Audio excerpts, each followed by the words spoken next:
Assalamualaikum warahmatullahi wabarakatuh. Ila hadrati sayyidina wa habibina wa syafi'ina Muhammadin sallallahu alaihi wasallam wa ila arwahi abaihi wa ikhwanihi minal anbiya'i wal mursalin salawatullahi wa salamuhu alaihi wa alaihim ajma'in wa ala ali kulli wa sahabati wal qarabati wa tabi'in wa tabi'i tabi'in bi ihsanin ila yaumiddin wa ila arwahi walidina wa muallimina wa zawil huquqi alaina ajma'in wa khususan ila hadrati Syekh Ibnu Aqil bisiril Fatihah. A'udzubillahi minasyaitonirrajim. Bismillahirrahmanirrahim. Alhamdulillahi rabbil alamin. Arrahmanirrahim. Maliki yaumiddin. Iyyaka na'budu wa iyyaka nasta'in. Ihdinas siratal mustaqim. Siratal ladzina an'amta 'alaihim ghairil maghdubi 'alaihim waladdallin. Amin. Bismillahirrahmanirrahim. Alhamdulillahi rabbil alamin. Wassalatu wassalamu ala asyrafil anbiya wal mursalin sayyidina Muhammad wa ala alihi wa sahbihi ajma'in. Subhanaka la ilma lana illa ma 'allamtana innaka antal alimul hakim. Rabbi shrah li sadri wa yassir li amri wa hlul 'uqdatam min lisani yafqahu qawli wa la haula wa la quwwata illa billahil aliyil azim. Amma ba'. Kita sambung muka surat yang ke-16. Qala al-muallifu rahimahullahu ta'ala wa nafa'ana wa iyyakum bi ulumihi fid daraini amin ya rabbal alamin. Kata pengarang kitab yang keempat, mukhalafatuhu lil hawadith, artinya menyalahi Allah bagi sekalian yang baharu. Lawannya mumatsalatuhu lil hawadith, artinya bersamaannya bagi sekalian yang baharu. Maka wajib kita percaya bahawa Allah itu kekal, tidak menyerupai oleh sesuatu pada zatnya, sifatnya dan perbuatannya. Yang kelima, qiyamuhu ta'ala binafsihi, artinya berdiri Allah dengan sendirinya.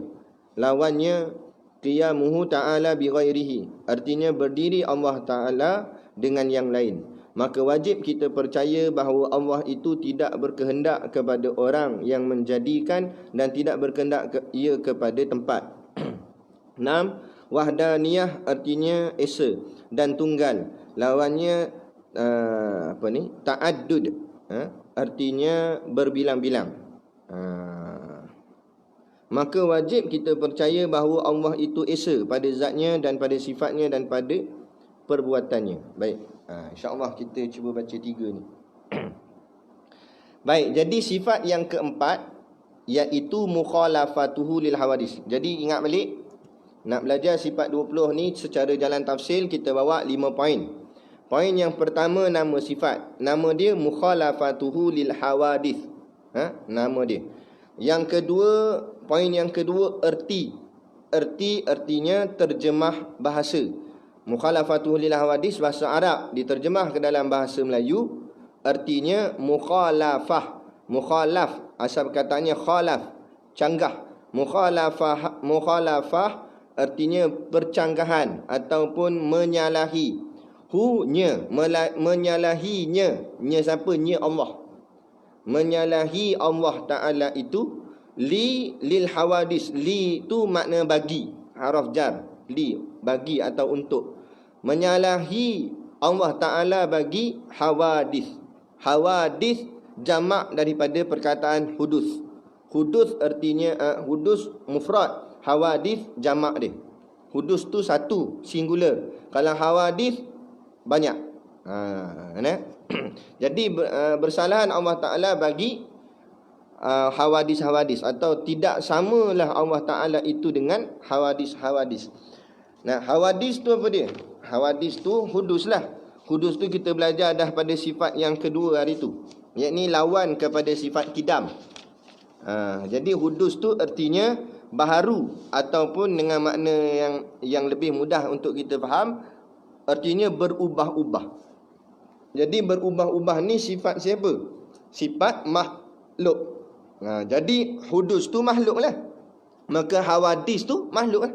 Jadi mukhalafatuhu lil hawadis, bersalahan Allah Ta'ala bagi segala yang baharu. Yang baharu itu artinya makhluk. Maknanya bersalahan Allah Ta'ala bagi segala makhluk. Itu maksud dia, murad dia.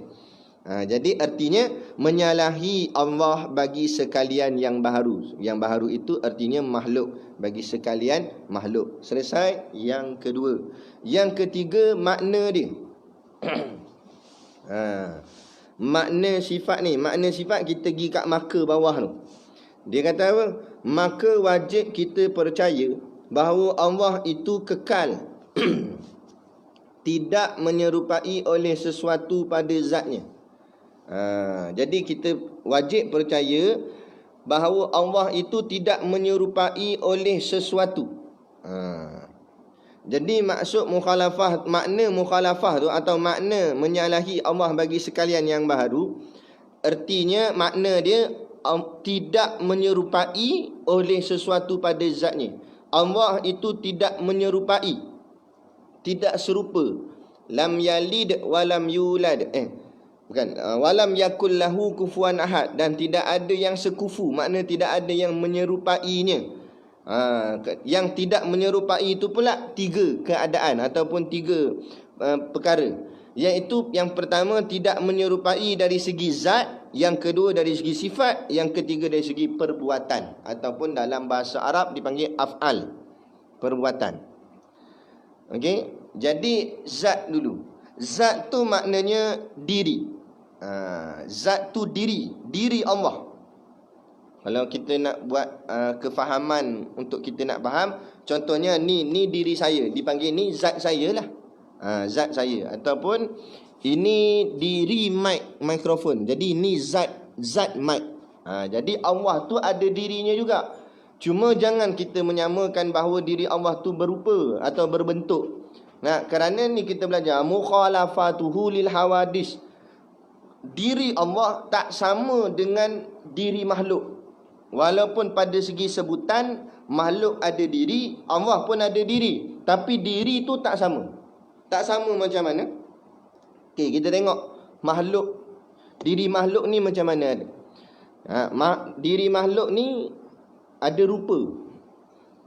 Ada rupa maknanya ada bentuk. Ada bentuk bulat, petak, panjang, pendek. Jadi bila kita kata mukhalafah tak sama, maka diri Allah tidak seperti itu. Tidak panjang, tidak pendek, tidak bulat, tidak petak.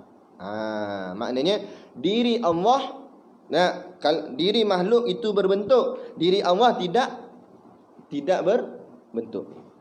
Betul ke diri Allah tidak berbentuk? Cek belak dulu. Sekarang ni makhluk, ada tak makhluk yang tidak berbentuk? Ada tak makhluk yang tidak berbentuk rupa dia? Ada tak? Ada. Seperti udara, angin, ataupun air. Air tu memang kita nampak dia, tapi bentuk dia macam mana? Wallahu a'lam. Masuk ke cawan, dia jadi bentuk cawan. Dia ikut bentuk benda yang dia duduk. Angin langsung tak nampak tu. Tapi ada tak angin? Ada. Udara ni ada. Tapi mana bentuk udara? Pun tak nampak. Jadi kalau nak kata Allah tidak berbentuk, takut-takut menyamai akan Allah dengan makhluk yang bernama udara ni tadi, ataupun air. Maka sangkal juga seperti mana disebut di dalam kitab Aqidatun Najin. Jadi maknanya Allah itu tidak berbentuk dan tidak berbentuk. Berbentuk pun tidak berbentuk pun tidak. Dua-dua tidak. Kerana apa dua-dua tidak? Kerana berbentuk itu sifat makhluk, tidak berbentuk pun sifat makhluk. Maka Allah tak sama dengan zat makhluk, tidak sama dengan diri makhluk. Maka apa saja yang ada pada diri makhluk tidak ada pada Allah. Diri makhluk itu berbentuk, maka diri Allah tidak berbentuk. Diri makhluk tidak berbentuk, diri Allah juga tidak berbentuk. Diri Allah itu tidak berbentuk. Berbentuk pun tidak berbentuk pun tidak. Habis tu ditanya, habis tu dia kata, habis tu macam mana? Kalau berbentuk pun tidak berbentuk pun tidak, macam mana? Sebab akal kita fikir mesti menerima salah satu. Kalau tak kanan kiri, kalau tak berbentuk, kalau tak ada bentuk mestilah jadi tidak berbentuk. Kalau tidak berbentuk mesti ada bentuk. Ni dua-dua tidak. Itulah Allah. Wallahu a'lam. Hanya Allah saja yang lebih tahu. Sebab tu ulama kata akal kita tidak akan mampu orang cakap mengkaji tentang zat Allah. Adapun yang kita belajar ialah sifat Allah, bukan belajar zat. Kerana kita tak tahu akan zat Allah. Diri Allah macam mana sebenarnya kita tak mampu nak fikir. Sebab kata guru kami, akal ni dia macam penimbang. Bukan semua benda boleh ditimbang kepada penimbang tersebut. Kerana dia tengok pada apa yang dia timbang. Kalau timbang kedai emas, dia boleh gram-gram sikit je. Nak pergi timbang beras atas penimbang emas, hancur lah. Nah, sebab dia tak boleh timbang benda yang terlampau berat. Dia timbang berat yang sikit-sikit. Nak timbang beras kena pakai penimbang kedai runcit. Nah, itu boleh. Nah, tapi walaupun boleh timbang beras, penimbang kedai runcit tak boleh timbang lori. Nah, naik lori atas tu ranak pula dia. Maka ada pula penimbang lain, penimbang sawit, untuk nak timbang lori sawit. Jadi akal ni ibarat penimbang. Dia boleh timbang, dia boleh fikir benda yang setakat mana dia boleh fikir je, yang mampu dia fikir.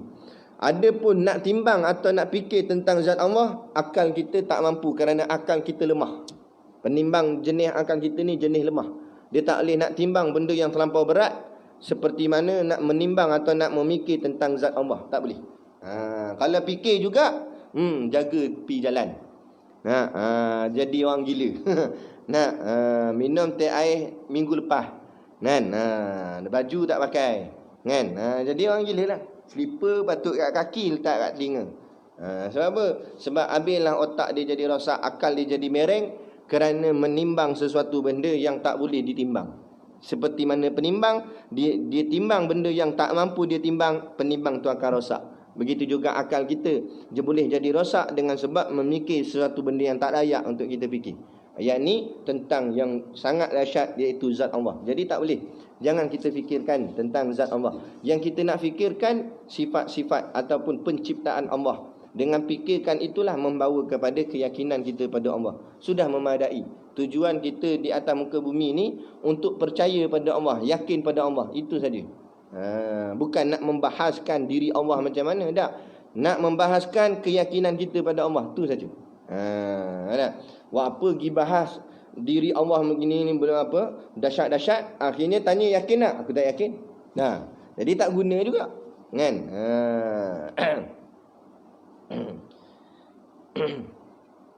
Macam Perdana Menteri lah. Bukan kita nak bahas rupa Perdana Menteri tu macam mana, rambut dia, muka dia macam mana, mata dia sepet ke tidak. Bukan yang itu. Yang kita nak bahas ni kepercayaan kita sebagai rakyat kepada pemimpin kita. Keyakinan kita pada dia dalam menghadapi wabak yang ada di waktu kita ni. Dalam tempoh PKP kita ni. Nak keyakinan kita nak kepada dia dalam menyelesaikan masalah ni. Yang tu yang kita nak kena nilai, bukan rupa dia. Adapun kalau kita bahas tentang rupa dia, lah kalian tanya yakin tak dengan Perdana Menteri boleh settlekan masalah ni? Aku tak yakin mana. Hang cerita macam hang kenal sangat dia, rupa dia, bentuk dia, tapi time percaya, hang tak percaya pula, tak jadi juga. Jadi bukan masalahnya nak bahas tentang diri Allah, rupa zat Allah, tapi adalah apa yang nak dibahaskan ataupun apa yang kita nak bawa ialah keyakinan dan kepercayaan kita kepada Allah tu sendiri. Bukan atas diri dan rupa. Diri dan rupa wallahu alam. Kalau Allah izin di hari akhirat esok, kalau Allah izin akan melihat zatnya, maka kita dapatlah lihat zat Allah. Sebab tu kata ulama, tidak ada nikmat yang paling besar melainkan nikmat melihat diri Allah, melihat Allah. Walaupun syurga tu hebat dah, tapi ada yang lagi hebat. Mana? Melihat diri Allah. Nak melihat Allah kalau Allah izin. Moga-moga kita semua dapatlah. Ayat itu yang pertama, bersalahan, menyalahi zat makhluk dengan zat Tuhan, zat Allah. Itu pertama, zat. Yang kedua, dia kata sifat. Sifat Allah tak sama dengan sifat makhluk. Sifat makhluk tak sama dengan sifat Allah. Jadi murad yang dimaksudkan dengan sifat di sini adalah sifat ma'ani. Mana sifat ma'ani? Sifat ma'ani kalau kita buka balik rujuk kitab kita ni, di yang bahagian depan dia. Bukan depan sangat, sebelah dia tu je. Kan kita tengok nombor 3. Dia tulis sini 7 sifat ma'ani. Ada 7. Kudrat, iradat, ilmu, hayat, sama', basar, kalam. Jadi 7 ni tak sama dengan Allah. 7 sifat Allah tu tak sama dengan makhluk. Maknanya kudrat tak sama. Kudrat Allah dengan kudrat makhluk tak sama. Iradat Allah tak sama dengan iradat makhluk. Ilmu tak, semua itulah. Tak? Tu. Itu yang dimaknakan dengan makna sifat. Kerana itulah yang disebut sebagai sifat. Sebenar-benar sifat. Okey, tapi nanti kita akan jelaskan lebih lanjut. Cuma kita ambil contoh satulah contoh. Kita ambil sifat apa? Kita nak ambil. Cuba sebut seorang. Nak pilih sifat mana untuk anda huraikan dalam bab mukhalafah ni? Daripada 7 sifat ma'ani ni. Basar. Okey, sifat basar. Kita belum sampai kat bab basar lagi. Cumanya kita nak buat contoh. Basar tu artinya melihat. Jadi maksud yang dimaksudkan dengan mukhalafah sifat Allah dengan sifat makhluk, artinya melihat Allah tak sama dengan melihat makhluk. Walaupun pada sudut perkataan melihat tu kita kata makhluk pun melihat, Allah juga melihat, tetapi melihat Allah tak sama dengan melihat makhluk. Kerana melihat makhluk serba kekurangan. Pertama, makhluk melihat berhajat kepada mata baru boleh melihat. Tak ada mata tak boleh melihat. Allah tak berhajat pada mata. Tu maksud tak sama tu. Allah tak berhajat pada mata untuk melihat. Kemudian melihat makhluk ada had. Terlampau jauh tak boleh tengok, terlampau dekat sangat pun tak boleh melihat. Adapun Allah tidak ada had. Jauh atau dekat Allah boleh melihat. Lagi melihat makhluk berhajat pada cahaya. Ada cahaya baru nampak. Tak ada cahaya, gelap gelita blackout, mana nampak? Tak payah kata nak tengok barang lain, tangan depan mata sendiri tak nampak bila dalam keadaan gelap. Adapun Allah tak berhajat pada cahaya untuk melihat apa saja yang Allah nak lihat. Kemudian melihat kita, melihat alam yang nyata sahaja, yakni zahir. Zahir ni luaran kita. Adapun alam ghaib kita tak nampak. Kita tak boleh melihat alam yang ghaib. Malaikat tak nampak.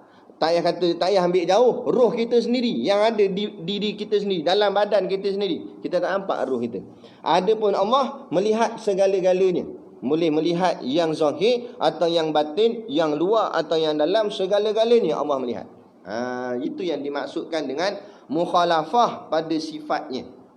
Bersalahan sifat Allah dengan sifat makhluk. Itu contoh sajalah kita ambil daripada sifat basar. Yang lain tu semua nanti kita akan hurai di dalam sifat ma'ani nanti. Kemudian yang ketiga iaitu perbuatan af'al. Perbuatan Allah tak sama dengan perbuatan makhluk. Kan? Contoh perbuatan seperti penciptaan. Apa yang Allah cipta tak sama dengan apa yang makhluk cipta. Kita bolehlah kata yang ni ciptaan makhluk, contoh telefon. Kan? Hebat mana pun telefon tu, canggih mana pun, tak boleh melawan akan ciptaan Allah. Kerana hebat-hebat telefon pun berhajat pada bateri baru boleh nyala. Allah cipta kita ni, kita ni ciptaan Allah. Tak ada pakai bateri. Ada siapa kita kena cas dulu. Kalau tak cas mampu kita? Tak ada. Lagi apa lagi?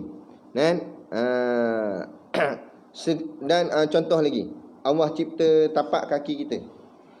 Kita tak pernah tukar tapak kaki kita.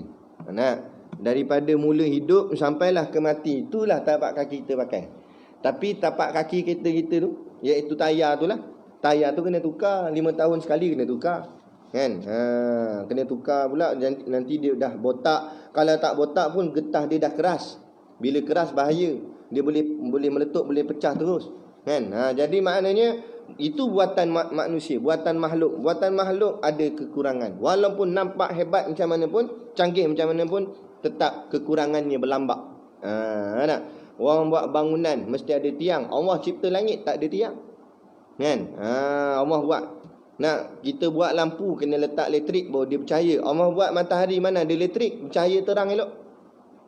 Tak gaduh nak kena cas, tak gaduh nak apa. Itu perbezaan yang kita nak tunjuk perbuatan Allah dengan perbuatan makhluk. Kalau kita mengaji ilmu tasawuf dalam kitab Durun Nafis, dia suruh kita memandang perbuatan dulu, baru memandang sifat, last kali baru memandang kepada nama Allah. Baru memandang kepada zat. Tapi kalau ikut kaedah ilmu tauhid, kita belajar zat dulu. Jadi inilah mukhalafah zat Allah, mukhalafah sifat Allah, kemudian mukhalafah perbuatan Allah dengan makhluk. Ada kalau kita mengaji tasawuf, dia start dengan perbuatan dulu. Biar nampak semua ni perbuatan Allah, bukan perbuatan kita. Tak ada satu pun perbuatan kita. Nah, semuanya perbuatan Allah. Walaupun sebab tu nanti dia akan pecah kalau kita mengaji kitab Usul Tauhid sebagai contoh. Perbuatan tu dia pecah, ada perbuatan ikhtiari dengan perbuatan daruri. Macam kita baca di Masjid Beruas tu. Ada sampai bab tu dah. Nah, dia ada perbuatan ikhtiari, ada perbuatan ittirari. Nah, perbuatan yang nampak spontan ini perbuatan Allah seperti langit dan matahari dan sebagainya. Ini tanyalah siapa-siapa pun, tanya orang kafir pun akan kata ini Tuhan dah bagi jadi. Nah, dia kata ini God lah. Nah, tanya Donald Trump, ini langit siapa buat? Mesti dia jawab Tuhan. Semua orang akan kata Tuhan. Nah, sebab itu dipanggil perbuatan ittirari, secara spontan semua orang akan kata ini mustahil manusia buat. Ada orang akan kata matahari ini Amerika buat, langit Rusia, kata. Tak ada. Nah, rumput made in China dia ada. Tak ada.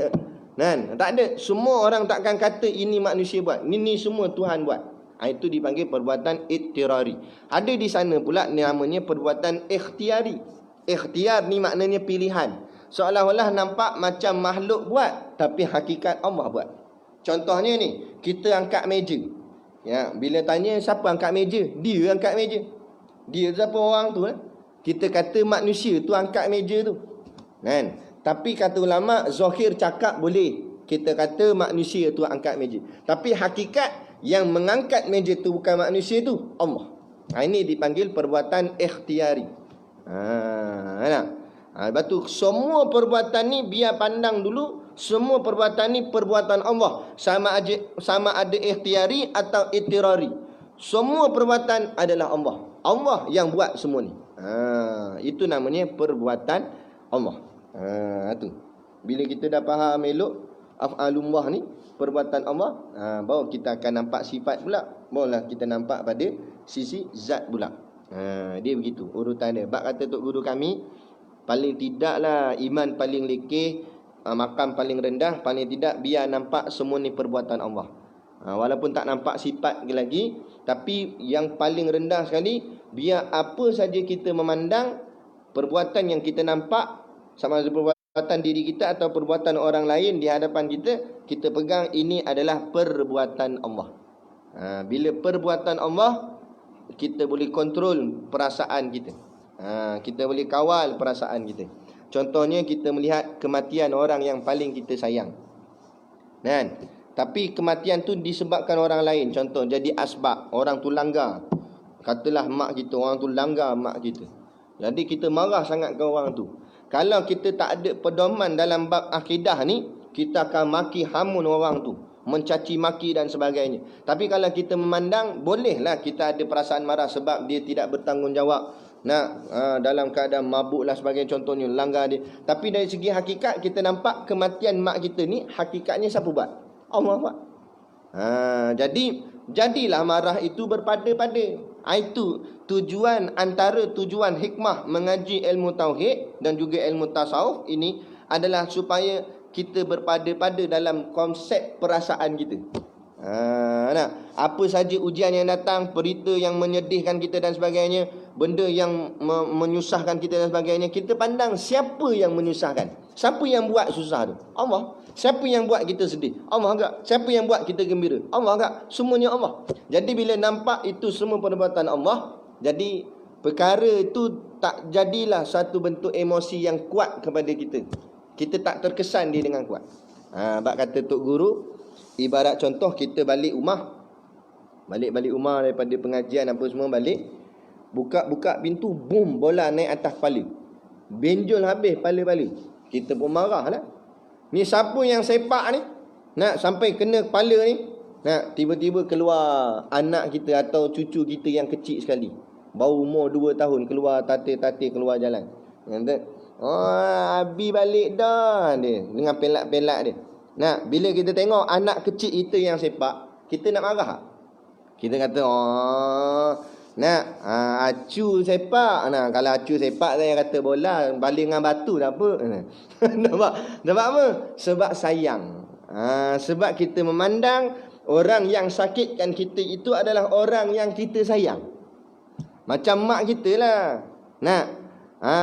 Mak kita terosakkan barang kita. Macam orang lelaki lah, macam anak sendiri pun. Benda antara yang kita sayang ni kereta lah. Tiba-tiba mak kita tu, dia pergi letak dia punya beg tangan yang jenis besi tu, nak letak atas kereta, lepas tu dia seret pula. Oh, cala. Nak straight cala. Kan? Takkan kita nak tengking mak kita? Bodoh betul tengok sampai cala. Bodoh punya anak. Nampak? Tak gunalah jadi anak itu. Bila walaupun tengok Allah cala, tengok siapa buat? Mak buat. Allah, mak. Kalau mak buat cala semua tak apa mak. Tengok mak dia semua tanya. Nampak? Sebab apa? Sebab nak marah tak boleh. Orang kita sayang. Begitu juga bila kita ditimpa ujian, malapetaka ke apa, penyakit ke macam ni lah, wabak COVID-19 ke apa ya, tertimpa atas kita macam ni, kita kena kurung PKP, tak boleh keluar mana lah. Kalau kita memandang ini perbuatan makhluk, kita nampak ni Wuhan ni pasal, nah ini tabligh ni pasal ni, contoh lah. Nah ini orang ni, kita tak akan habis-habis menyumpah orang. Dan last kali, walaupun tak kena corona, kita kena penyakit hati. Hati kita jadi serabut, tak tenteram. Nah, jadi pening kepala dan sebagainya. Tapi kalau kita syuhud memandang pada Allah, Allah, corona engkau yang turunkan, wabak ni engkau bagi, kami kena kurung ni pun ketentuan engkau. Engkau lah yang buat segala-galanya. Jadi sebab yang beri tu yang kita sayang. Siapa? Allah. Allah yang kita sayang. Jadi nak bising apa ni? Kan? Dia begitu. Itu tujuan pengajian tauhid. Biar kita kenal siapa kita. Bila kenal siapa kita, kita kenal siapa Tuhan kita. Jadi itu makna dari sudut mukhalafah. Kemudian yang keempat, apa dia? Lawan dia. Lawan dia mumatsalatuhu lil hawadis. Tengok dekat tu. Lawannya mumatsalatuhu lil hawadis. Mumatsalatu tu apa? Yang misal. Asalnya mithlun. Jadi mumatsalatuhu yang semisal. Semisal ni maknanya yang serupa. Yang serupanya lil hawadis dengan makhluk.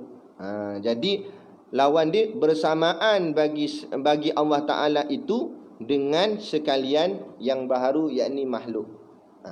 Jadi itu mustahil lah. Mustahil Allah sama dengan makhluk.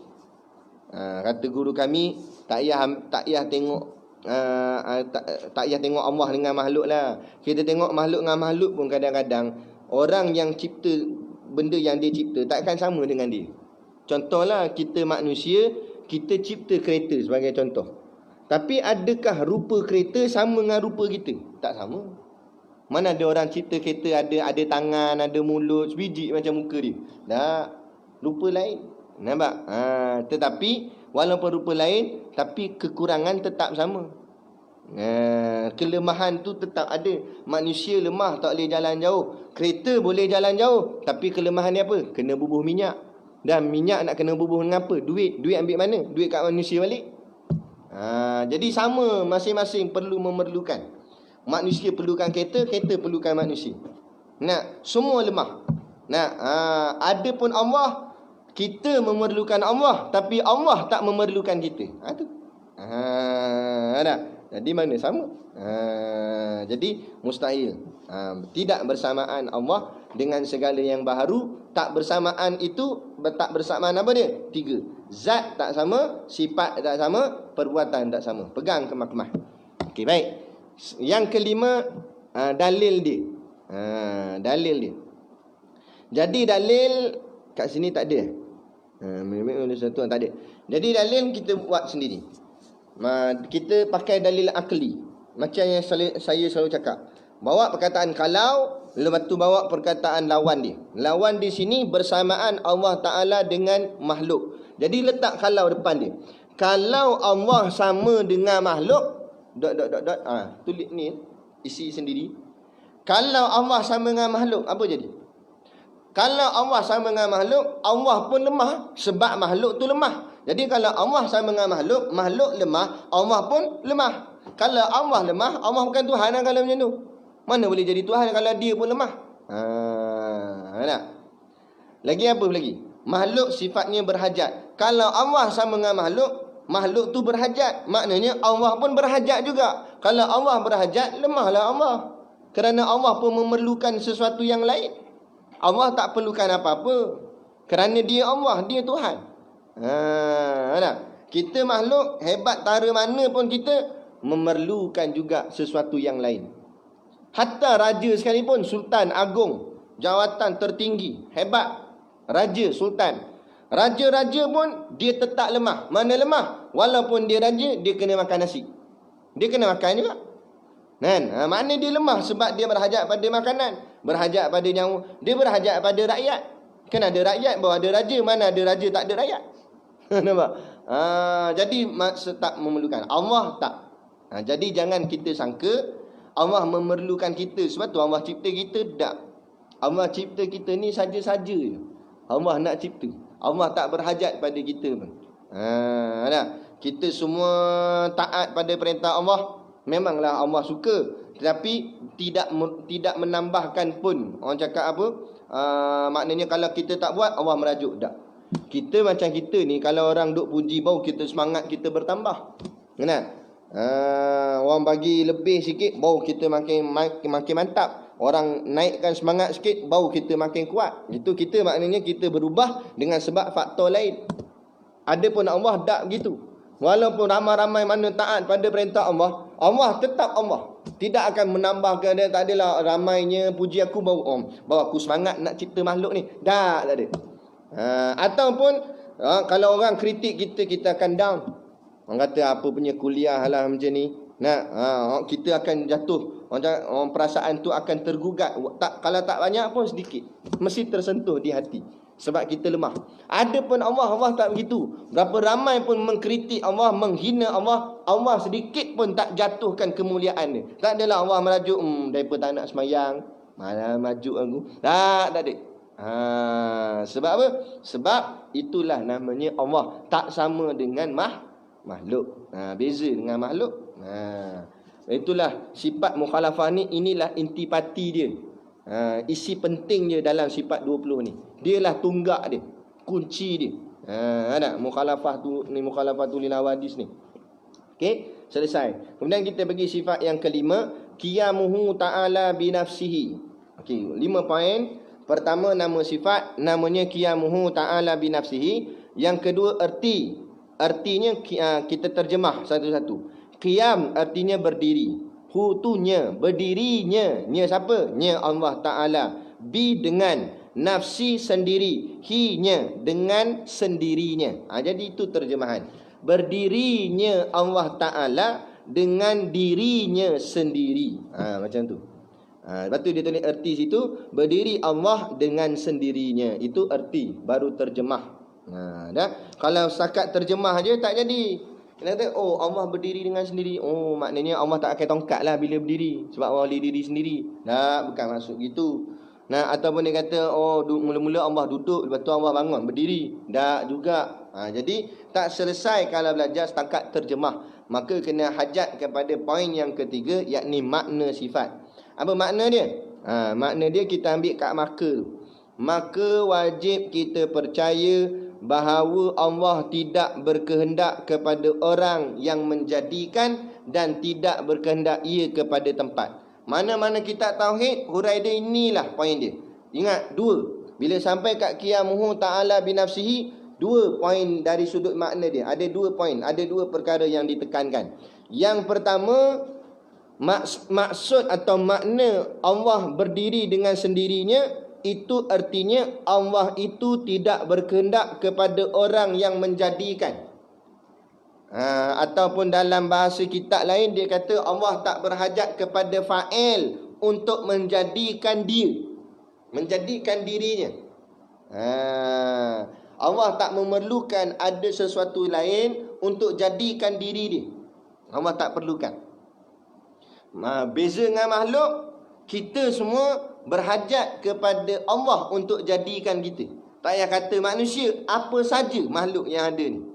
Pokok ke, bukit bukau ke, binatang ke, malaikat, iblis, setiap sesuatu berhajat kepada Allah untuk jadikan dia. Adapun Allah tak berhajat kepada sesuatu untuk jadikan dirinya. Tu maksud qiyamuhu ta'ala binafsihi. Tu poin yang pertama. Poin yang kedua, makna dia ada 2 makna. Tu makna yang pertama tadi. Makna yang kedua, dan tidak berkehendak ia kepada tempat. Tidak berkehendak ia kepada tempat. Dalam kitab lain kata Allah tidak berkehendak kepada zat kerana ia zat. Itu dalam kitab lain. Kenapa dia urai begitu? Gini. Macam kita awal tadi kita sebut dah, Allah itu ada zat dan ada sifat. Okey, itu kunci ilmu dia. Zat dan sifat. Kita kena faham zat tu apa, sifat tu apa. Zat itu diri, sifat tu sesuatu yang duduk pada zat. Ingat, zat tidak memerlukan apa-apa kerana ia zat. Adapun sifat, dia memerlukan zat. Kerana sifat tak boleh berdiri sendiri, tapi zat boleh berdiri sendiri. Sifat tak boleh diri sendiri. Sifat kena diri pada zat. Contoh, Zubah ini zat. Sifat dia apa? Sifat dia warna apa? Coklat lah contoh. Warna coklat. Warna coklat ni tak boleh berdiri sendiri. Dia kena berdiri pada zat. Zat mana? Zat jubah. Diri pada zat jubah, maka coklat tu duduk pada jubah. Tapi jubah boleh tak duduk sendiri? Boleh. Boleh kita gantung dia saja, boleh. Tapi jubah kita nak gantung coklat, warna coklat tu boleh? Bukan makanan coklat, warna coklat tu. Tengah gantung apa tu? Gantung warna coklat. Tak mana boleh. Warna coklat dia kena duduk pada zat. Dinding warna hijau, dinding ni zat. Warna hijau tu sifat. Warna hijau tu duduk pada dinding. Cumanya ulama nak membezakan antara Allah dengan makhluk, maka pada sisi makhluk, diri makhluk ni tidak dipanggil zat, tetapi dipanggil arad. Bukan arad, maaf, dipanggil jisim. Ni dipanggil jisim. Kemudian sifat, nak membezakan makhluk dengan Tuhan, yang pada Allah tu dipanggil sifat. Adapun yang pada jisim ni, pada makhluk ni, sifat makhluk tu tidak dipanggil dengan perkataan sifat, dipanggil dengan perkataan arad. Jadi hijau tu arad, dinding tu jisim. Tapi kaedah dia berlebih kurang lah. Arad memerlukan jisim, hijau memerlukan dinding untuk hijau duduk pada dinding. Kerana hijau tak boleh diri sendiri, arad tak boleh diri sendiri. Begitu juga zat dan sifat. Jadi diri Allah tu zat, adapun sifat duduk pada zat Allah. Sifat ni mana sifat? Sifat ni sifat ma'ani tu. Kudrat, iradat, ilmu, hayat, samak, basar, kalam. Tujuh sifat ma'ani ni duduk pada zat Allah. Dan perbezaannya ialah sifat yang duduk pada zat Allah itu bersekali. Tidak bercerai tanggal. Tidak berpisah, duduk sekali. Dan tidak berubah. Adapun arad, sifat makhluk ni pada jisim, diri makhluk ni, contoh dinding ni diri dia, warna hijau tu sifat dia, hijau tu duduk pada diri dinding ni, tapi warna hijau tu boleh bercerai tanggal, boleh berpisah. Contohnya, nak kita padam dia, hilang dah warna hijau tu. Kita cat dia dengan warna lain, hilang dah hijau tu. Maknanya dia boleh berubah. Sebab tu kita sebut makhluk itu sifatnya berubah. Adapun Allah tak berubah. Macam basar tadi, melihat. Kita ada sifat melihat, tapi melihat kita berubah. Masa kecil awal baru keluar daripada perut mak, walaupun ada mata, tapi kita tak nampak. Lama baru Allah berikan sifat melihat tu pada kita atas izin Allah. Begitu juga bila saat tua esok, makin lama makin rabu lah, kali tak nampak terus. Mana tak nampak terus? Dalam kubur dah, mati dah. Itu makhluk. Adapun Allah tak begitu. Sifat melihat Allah sentiasa melihat, tak kira mana pun. Dulu, kini dan selamanya. Tu. Jadi sebab tu dia berkait. Sebab tu amalan ni anda baca 3 sekali. Mukhalafah, qiyamuhu dengan wahdaniyah. Sebab ketiga-tiga ni dia berkait rapat. Jadi itu maknanya qiyamuhu binafsihi. Jadi Allah itu zat, dan maka Allah tidak memerlukan tempat. Maksud tempat kerana sifat memerlukan tempat. Nak menafikan bahawa Allah bukan sifat. Itu tujuan qiyamuhu binafsihi ini, nak menafikan Allah itu bukannya sifat, kerana Allah itu zat. Bila zat dia berdiri sendiri, kerana yang tak berdiri sendiri ni itu sifat. Sifat dia perlukan tempat untuk berdiri. Macam tadilah anda sebut, warna hijau tu memerlukan tempat untuk dia berdiri. Mana tempat berdiri dia? Dinding. Jadi sebab tu makna qiyamuhu binafsihi, artinya situ dia kata tidak berkehendak ia kepada tempat. Allah tak berhajat pada tempat untuk bersandar atau untuk nak dia berdiri, kerana Allah itu sudah zat, maka zat dia tak berhajat kepada sesuatu untuk dia menempel. Adapun sifat, dia berhajat kepada zat untuk dia menempel. Jadi maknanya nak qiyamuhu ta'ala binafsihi ni nak mengatakan Allah bukan sifat. Itu maksud dia juga. Jadi dua makna dia kata ulama. Satu, nak mengatakan bahawa Allah tidak memerlukan sesuatu untuk jadikan dia, kan? Kerana itulah membezakan zat Allah dengan zat makhluk. Zat makhluk walaupun dia zat, tapi zat dia berhajat kepada sesuatu untuk jadikan dia. Macam kita ni zat saya.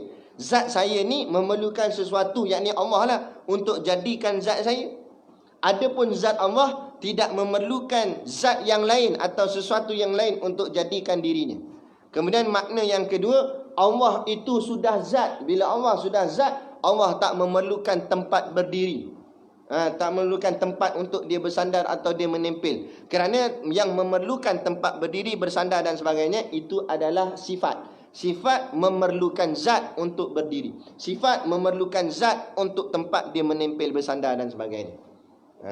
Jadi dua lah yang kita sebut ini. Maknanya nak mengatakan Allah tak berhajat kepada sesuatu yang lain untuk jadikan dirinya. Yang kedua, Allah itu bukan sifat, kerana Allah sudah zat. Bila Allah sudah zat, Allah tak memerlukan tempat untuk dia bersandar atau dia berdiri. Boleh lah? Itu maksudnya Allah berdiri dengan sendirinya. Itulah makna dia. Kadang-kadang mungkinlah ada di antara kita yang tak apa nak faham.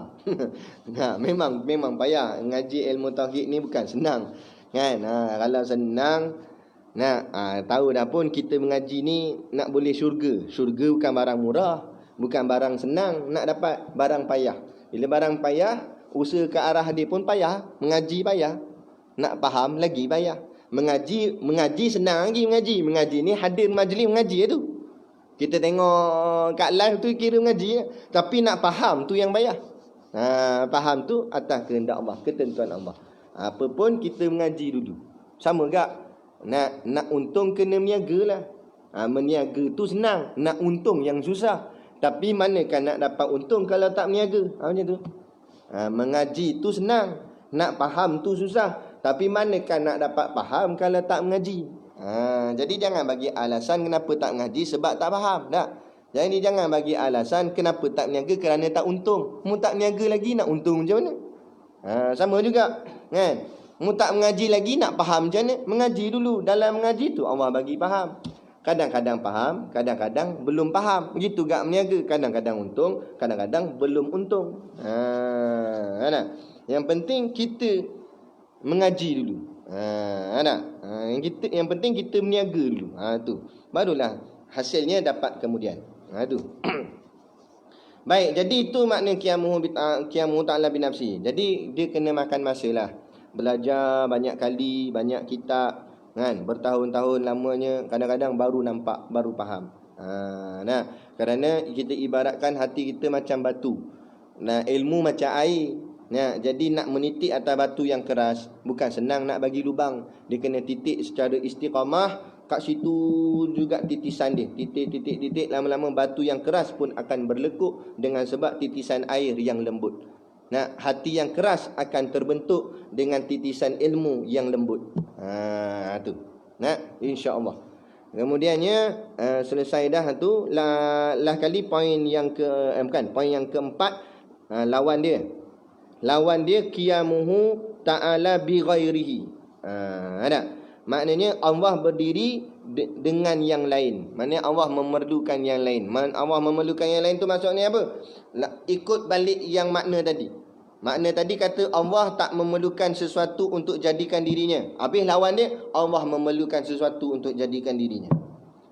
Yang kedua pula, Allah tak memerlukan tempat ataupun Allah bukan sifat. Lawan dia, Allah memerlukan tempat kerana Allah tu sifat. Itu lawan dia. Mustahil lah. Mustahil Allah tu sifat. Mustahil Allah tu memerlukan tempat. Mustahil Allah tu memerlukan sesuatu untuk jadikan dirinya. Kenapa pula mustahil? Baru pergi poin yang kelima sebagai bukti, yakni dalil. Orang tanya, kenapa Allah tak memerlukan sesuatu untuk jadikan dia pula? Mana hang tahu? Dan kalau Allah, kita buat perkataan kalau Allah memerlukan sesuatu untuk jadikan dirinya, maka Allah lemah lah. Sebab Allah pun perlukan sesuatu untuk jadikan dia. Nah, yang memerlukan sesuatu untuk jadikan diri dia, itu lemah macam kita. Kita ni lemah sebab kita memerlukan Allah untuk jadikan kita. Kereta tu lemah. Berapa lemah? Walaupun mahal macam mana pun kereta tu, Ferrari sebagainya, mahal macam mana pun, dia berhajat pada minyak baru boleh jalan. Tak ada minyak, mahal mana pun tak boleh jalan. Kereta mahal, duit habis beli ke kereta, akhirnya minyak tak boleh beli. Parking tepi jalan. Nak main selfie je lah, tiba lalu kancil, siap langgar lecak lagi, naik ke muka dia. Nak, dan walaupun kancil tu murah, tapi ada minyak boleh jalan. Hang Ferrari mahal, tapi minyak tak ada boleh jalan. Maknanya hebat macam mana pun, dia tetap memerlukan yang lain, memerlukan sesuatu. Kereta tu hebat, memerlukan juga minyak. Manusia tu hebat, tetap memerlukan Allah untuk bagi dia nyawa, bagi dia rezeki dan sebagainya. Lepas tu buat apa pergi sombong? Buat apa Ferrari pergi sombong dengan kancil? Sombong-sombong akhirnya minyak tak ada, duduk tepi jalan lah Ferrari. Kancil ada minyak boleh jalan. Tu kiasan dia. Benda dia tanya, bila pula Ferrari tu sombong Ustaz? Nah, tu kiasan. Maknanya orang berada, orang hebat, orang kaya, orang pimpinan tinggi, orang berjawatan tinggi, jangan sombong. Nah, walaupun dari segi zahir mu nampak hebat macam Ferrari, tidak. Dari segi zahir, Ferrari dengan kancil nampak Ferrari hebat. Zahir, batin dia, dalamannya dua-dua sama je, dua-dua memerlukan minyak. Sama juga manusia ni, jawatan atas ke, hebat, kaya raya ke, nah, walaupun dari segi zahir nampak mereka hebat, kita orang bawah nampak rendah. Dari segi zahir, hakikat dua-dua memerlukan nyawa yang dibekalkan oleh Allah. Nah, orang kaya kalau Allah tak bagi nyawa, mati awal lagi daripada orang miskin. Nyawa, rezeki dan sebagainya. Nah, semuanya biar memandang pada Allah. Tu tujuan mengaji tauhid, memandang kepada Allah. Ni yang dikatakan pandang Allah. Bukan maksud pandang Allah macam kita pandang makhluk toleh, tengok dia. Bukan itu. Maksud pandang Allah ni nampak siapa diri kita dan siapa Allah.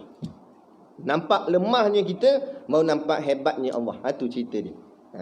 Tu yang keempat. Yang kelimanya, yang kelima lah tadi dalil dia. Itu dalil dia. Jadi mustahil. Adapun yang contoh yang lain pula, yang inilah Allah tidak berkehendak kepada tempat. Mana maha tahu Allah tak berhajat kepada zat, Allah tak berhajat kepada tempat.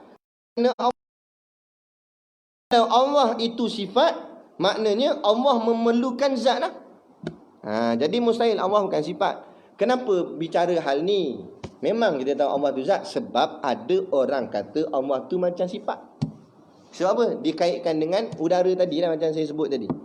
Kan? Dia kata Allah ni sebenarnya tak ada. Allah tu perasaan dalam diri kita je. Tuhan tu sebenarnya tak ada. Tuhan tu kita lah, dia kata. Ada pahaman jenis macam ni. Nah, Tuhan tu perasaan kita. Kita rasa nak buat baik, tu maknanya kita lah tu. Tuhan itu, Tuhan bisik, Tuhan tu tak ada pun sebenarnya, tapi dia dalam diri kita macam tu. Dia kata gitu. Jadi maksudnya bila benda tu tak ada tapi dirasai, itu dipanggil sifat. Macam manis. Manis tu tak boleh dipegang. Manis tu sifat pada gula. Yang boleh pegang gula. Gula tu zat, sifatnya manis. Yang kita rasa bukan gula, kita rasa manis. Jadi dia kata Tuhan ni benda yang kita rasa, perasaan kita. Jadi kalau hang cakap macam tu, itu mengatakan bahawa hang kata Tuhan itu sifat, bukan zat. Kalau Tuhan sifat, maknanya Tuhan memerlukan zat. Maknanya Tuhan memerlukan sesuatu yang lain. Mustahil, akal tak boleh terima. Itu hujah pada qiyamuhu ta'ala binafsihi. Nampak? Berat tak? Berat jugalah, sikit-sikit, pelan-pelan, tak apa. Ni kira okey ngaji Zadul Muta'alim. Kalau ngaji Aqidatun Najin, Bakuratul Amani, Misbahul Munir, dia punya hurai lagi lah dalam. Pening juga. Sebab tu kita belajar ikut step. Kita belajar daripada kitab yang ringkas dulu, baru membawa kepada kitab yang lebih dalam. Barulah kita pun senang nak faham dia punya flow dia. Macam orang baru nak belajar berenang, main atas permukaan dulu. Main atas pelampung lagi. Ini dah kawan tu air tak pernah jumpa lagi. Tiba-tiba dia tarik terus pergi dasar laut. Tak mampu terus dalam tu, walaupun ada oksigen. Dah kawan tu kelang kabut, tengok gelap semacam. Nampak? Orang kata kalau nampak jerung buat senyap. Tak, dia kelang kabut. Pendek-pendek. Kali bukan sakat jerung dengan pirana-pirana kita nampak dia. Mati situ. Kan? Sama juga. Orang tak biasa mengaji kitab-kitab asas yang awal-awal, terus mengaji kitab dalam-dalam. Jadi pening kepala ni. Jadi berat rasa agama ni. Jadi rasa payahlah ilmu ni. Padahal dia tak ikut flow. Tak ikut step. Ini kita belajar pelan-pelan daripada peringkat asas lagi. Kemudian sifat yang keenam, yang terakhir pada malam ni, iaitu wahdaniyah. Jadi 5 poin. Pertama, nama sifat wahdaniyah. Yang kedua, ertinya. Erti kepada wahdaniyah tu terjemah bahasanya esa dan tunggal. Esa pun boleh, tunggal pun boleh. Ikutlah. Kadang setengah orang dia tak berapa nak faham dengan esa. Apa makna esa? Esa tu tunggal lah. Hanya dia. Tu maksud dia. Esa. Tu erti. Kemudian kita poin yang ketiga, makna sifat. Makna kita pergi kat maka tu. Dia kata apa? Maka wajib kita percaya bahawa Allah itu esa. Wajib kita percaya Allah tu esa, yakni pada zatnya dan pada sifatnya dan pada perbuatannya. Maksudnya, maksud wahdaniyah tu kita pegang bahawa Allah itu tunggal dari 3 aspek, yakni tunggal dari segi zatnya, tunggal dari segi sifatnya dan tunggal dari segi perbuatannya. Maksud tunggal tadi balik kepada mukhalafah tu, maknanya tak ada siapa yang sama macam dia. Sebab tu sifat ni dia berlebih kurang. Sebab tu kita baca 3 straight malam ni, sebab dia berkait ketiga-tiga ni. Tapi tak boleh tolak wahdaniyah. Kalau macam tu kita pegang mukhalafah je lah ustaz, wahdaniyah tak payah belajar, tak boleh. Sebab mukhalafah nak menyatakan tak sama, tapi wahdaniyah pula nak menguatkan lagi, nak menyatakan bahawa hanya Allah sahaja. Dirinya hanya dia sahaja. Diri dia tu tak ada macam dia. Diri Allah tu saja. Diri dia. Jadi maknanya diri Allah itu tunggal, tidak berbilang-bilang. Maknanya diri Allah tidak 2, tidak 3, tidak 4, tidak 5. Kadang-kadang orang boleh kata, apa beza wahdaniyah dengan mukhalafah? Sebagai contoh, mukhalafah nak kata tak sama, ada pun wahdaniyah nak kata tunggal.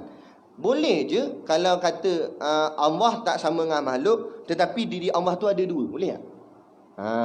Kalau kita menolak wahdaniyah. Sebab tu wahdaniyah tak boleh ditolak, kerana wahdaniyah nak mengesakan Allah. Ada pun mukhalafah nak mengatakan Allah tak sama dengan makhluk.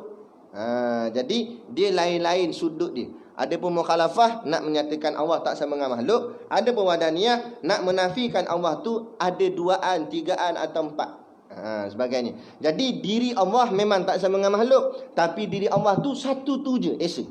Tak ada dirinya ada 2 ke atau 3 dan sebagainya. Mana ke lagi dia kata Allah ni ada kembar dia. Tak boleh. Tak ada kembar-kembar. Satu tu je, diri Allah esa. Ada pun macam makhluk kita tak esa. Makhluk kita ada yang serupa dengan kita, cuma mungkin kita tak jumpa lagi. Ana biasa kuliah, masjid lain-lain, negeri pun lain, satu Penang, satu Perak, tapi rupa jemaah tu, pakcik tu sama. Pakcik di Penang tu pun muka dia macam tu, pakcik yang kat Perak pun muka macam tu juga. Kita ingat orang yang sama, tak tanya nama lain. Orang bahasa kita sebut pelanduk 2 serupa. Betul? Pelanduk apa? Pelanduk 2 serupa. Kenapa panggil pelanduk tak tahulah. Muka tu sama. Tapi orangnya lain-lain. Allah tak begitu. Dia Allah je lah. Tunggal, esa. Itu maksud wahdaniyah. Esa pada sisi zatnya. Kemudian esa pula pada sisi sifatnya. Sifat Allah tunggal, satu tu je. Maknanya tidak berbilang-bilang akan sifat Allah. Kalau kita mengaji kitab tauhid yang lebih luas, dia akan bicara tentang 5 kam. Tapi di sini kita tak bicaralah. Kerana itu lebih dalam. Nanti sampai ke bahagian besok, kalau Allah izinkan ada rezeki, kita akan bicaralah. Kita tengok pada kitab tu nanti. Ini kitab kita ni ringkas, kita pun ajar cara ringkas dulu untuk memudahkan faham pada peringkat awal dulu. Jadi nak katakan sifat Allah itu tidak berbilang-bilang. Kadang susah nak nampak juga. Jadi kita tengok diri kita. Sifat kita berbilang-bilang. Contoh apa sifat kita berbilang? Bagi satu sifat. Bila sebut sifat, maknanya sifat ma'ani. Ambil satu sifat ma'ani. Selain basar. Basar dah buat contoh dah. Cuma ambil yang lain pula satu. Kudrat. Okey, kudrat ni maknanya kuasa. Kalau pada makhluk ni maknanya kedrat kita lah. Orang panggil tenaga. Kemampuan kita. Jadi kemampuan kita ni berbilang-bilang. Contoh berbilang-bilang sebagai contoh. Tangan kanan kita kadang-kadang boleh angkat benda yang berat dia kat 5 kilo. Tapi tangan kiri tak larat pula 5 kilo. 1 kilo je boleh angkat je. Jadi berbilang sifat dia. Walaupun diri yang sama. Nampak? Tapi sifatnya berbilang-bilang. Yang ni lain, yang ni lain. Nampak? Kudrat dia tu ada kudrat 1, ada kudrat 2, ada kudrat 3. Adapun kudrat Allah satu saja. Esa saja. Bukan maksud sikit lah kudrat Allah. Bukan sikit. Tapi satu tu lah boleh buat semua. Kita banyak tu sebab nak buat lain-lain. Tak boleh buat semua. Tu lemah kita. Kan? Allah dengan satu kudrat tu, walaupun satu je kudrat dia, tapi semuanya Allah boleh buat. Kuasa Allah. Kita kudrat memang nampak banyak, kan? Tapi lain-lain. Macam tadi lah, kudrat tangan kanan lain, kudrat tangan kiri lain. Tak sama, boleh tanggung. Ada. Tu. Itu maksudnya sifat Allah tidak berbilang-bilang. Kemudian yang ketiga, perbuatan Allah. Perbuatan Allah juga tidak berbilang-bilang. Maknanya wahdaniyah esa. Perbuatan Allah itu esa, tunggal, tidak berbilang-bilang. Sekali lagi, kadang payah agak kita nak nampak. Bila payah nak nampak, kita tengok benda yang kita boleh nampak. Sebab kita nak nampak benda yang tak nampak, memang tak nampak. Jadi kita nampak benda yang kita nampak. Apa yang kita nampak? Diri kita, makhluk. Jadi kita tengok, perbuatan makhluk berbilang-bilang tak? Berbilang-bilang. Perbuatan makhluk ni. Jap buat ni, kan. Kita ada orang cakap apa? Perbuatan kita tu berbilang-bilang lah. Lagi pula perbuatan kita itu dia orang cakap apa? Bergeraknya itu bersambung-sambung. Contohnya lah, bila kita menggerakkan tangan ini digerakkan dengan tulang itu bergerak, urat dalam pun bergerak, semuanya bergerak. Perbuatan itu banyak perbuatan dalam dia. Perbuatan tangan, perbuatan tulang, perbuatan darah, perbuatan tu banyak. Itu dipanggil perbuatannya itu berbilang-bilang. Ada pun perbuatan Allah, kun fayakun, jadi maka jadilah. Perbuatan makhluk, contoh nak buat rumah, berbilang-bilang. Sampai makan berhari-hari nak siap, kena paku ni satu-satu, paku ni pula. Maknanya memaku tu saja berapa kali memaku. Allah dengan satu perbuatan zup siap. Esa perbuatan Allah. Allah kata nak jadi rumah, rumah. Tak ada nak kena paku dulu ni, tak ada.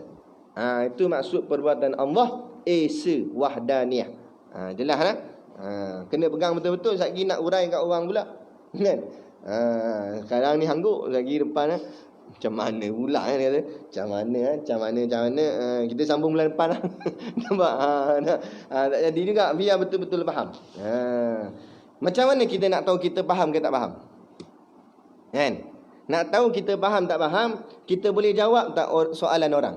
Orang tanya kita boleh jawab tak? Kalau orang tanya kita boleh jawab, maknanya kita faham. Tapi kalau orang tanya kita tak boleh jawab, maknanya sama ada kita tak faham atau ada yang kita kurang faham. Jadi nak betul-betul faham, apa orang tanya dia boleh jawab. Tapi soalan yang munasabah lah. Jangan soalan yang tak munasabah, kan? Tanya soalan, kalau macam tu perbuatan sekali Allah buat macam mana bumi ni? Mana aku nak tahu nak. Kita cuma kata Allah cipta bumi dengan tak ada banyak berbilang-bilang perbuatannya itu. Kadang-kadang kenapa kita kata begitu? Ni bawa kepada dalil pula. Lawan dia dululah, lawan sikit pula. Lawan dia, Allah Allah ni tak adud lah. Allah berbilang-bilang, Allah tak esa.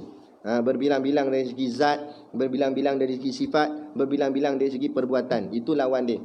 Dalil dia, contoh orang tanya, mana hang tahu perbuatan Allah ni tidak berbilang-bilang? Kita nak jawab macam mana? Kita jawab macam tadi. Kalau kemudian kita bawa perkataan yang mustahil dia. Mustahil wadaniyah ni maknanya berbilang-bilang. Kalau perbuatan Allah itu berbilang-bilang, bermaknanya perbuatan Allah sama dengan makhluk. Sebab perbuatan makhluk itu berbilang-bilang.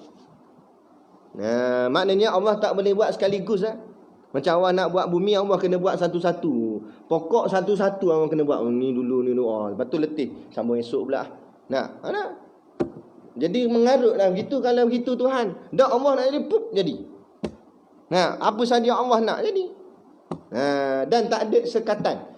Kita nak buat, kadang-kadang ada benda sekat. Kita nak buat dinding. Batu siap dah, simen siap dah, beli apa semua. Tengah duk susun bata, gigi tengoklah kampik simen habis pula. Tak cukup. Ingat kira-kira tadi cukup dah kampik ni. Tengok-tengok tak cukup. Nampak? Jadi tertahan juga perbuatan kita situ. Kena pergi kedai dulu, pergi beli. Tengok-tengok kedai pula tutup. Tunggu pula. Tokek kata esok baru buka. Tunggu esok pula. Allah tak adalah nak cerita bumi. Allah daun pula tak cukup nak buat ni pokok. Nak tunggu esok tak ada. Allah buat bup jadi. Tak ada sekatan, tak ada gangguan. Itu maknanya perbuatan Allah tidak berbilang-bilang. Bila kita jawab itu, orang pun baru betul, baru yakin. Bila kita pegang kemah-kemah begitu, apa saja orang tanya kita boleh jawab. Bukan makna kita hebat, tapi itulah maknanya kita tahqiq. Kita yakin sungguh-sungguh, jazam, tak berubah dah. Jadi orang hantarlah ujian macam mana pun, orang nak cabut iman daripada hati kita, tak boleh nak cabut. Sebab apa? Sebab kita pegang keyakinan itu dengan berdalil, dengan kefahaman yang jitu, yang tepat. Bukan pegang atas Ustaz Syakir kata je. Aku percaya ni sebab Ustaz Syakir cakap ni. Tak jadi. Bersandangan saya tak selamat. Sebab saya pun makhluk boleh berubah-ubah. Adapun berpegang pada Allah, Allah tidak berubah-ubah. Jadi nak pegang pada Allah macam mana? Jadi bukan ikut apa saya kata, tapi ikut apa ilmu yang disampaikan. Ilmu tu yang kena ikut, bukan ikut saya. Ikut ilmu. Macam bas dengan jalan raya. Jalan tu nak pergi KL, kita nak pergi KL, kita ikut bas ke ikut jalan? Kalau ikut bas, pergi bas tu kena pergi Johor, tak sampai KL. Tapi kalau jalan, memang jalan tu pergi KL, dia tak akan kona dah jalan tu. Tak adalah bila nak sampai KL, tiba jalan tu kona sendiri. Mana ada jalan tu jalan ke KL. Sama juga. Jalan tu ibarat ilmu. Bas tu ibarat ustaz-ustaz ni. Bukan so ikut ustaz, ikut ilmu yang ustaz tu sampaikan. Ikut jalan yang bas tu jalankan. Cumanya kita nak jalan sendiri kat jalan tu, kita tak reti, takut sesat. Maka kita ikut driver bas ni. Driver bas ni yang tunjukkan jalan. Tapi kalau kita dah nampak dah signboard tu KL situ, driver bas pergi kona, jangan ikut dia.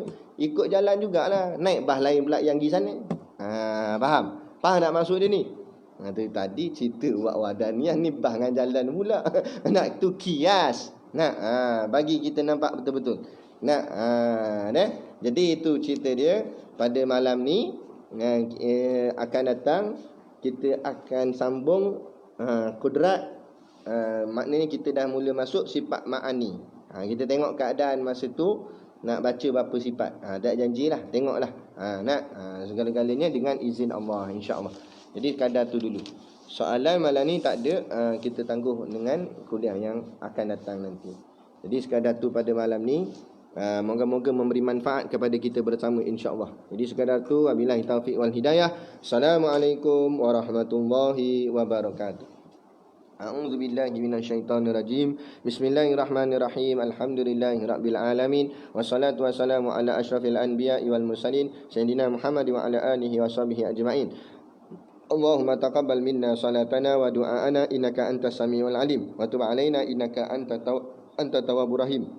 Allahumma ja'al dinana dinan Nabi Muhammadin sallallahu alaihi wasallam wa islamana islamal muslimin wa imanana imanal mu'minin wa salatana salatal khashiin wa a'malana a'malas salihin wa niyatana niyatal mukhlisin wa dhunubana ya Allah dhunubal mustaghfirin wa hayatana hayatal ulama wa mautana bi mautis syuhada wa adkhilnal jannata ma'al anbiya'i alaihimus salatu wassalam. Rabbana atina fid dunya hasanah wa fil akhirati hasanah wa qina adzabannar wa qina adzabannar wa qina adzabannar. Wa sallallahu ala khairi khalqihi sayyidina Muhammad wa ala alihi washabihi wasallam. Subhana rabbika rabbil izzati amma yasifun. Salamun ala mursalin walhamdulillahi rabbil alamin. Amin ya rabbal alamin. Taqabbalallahu minna wa minkum. Takbir.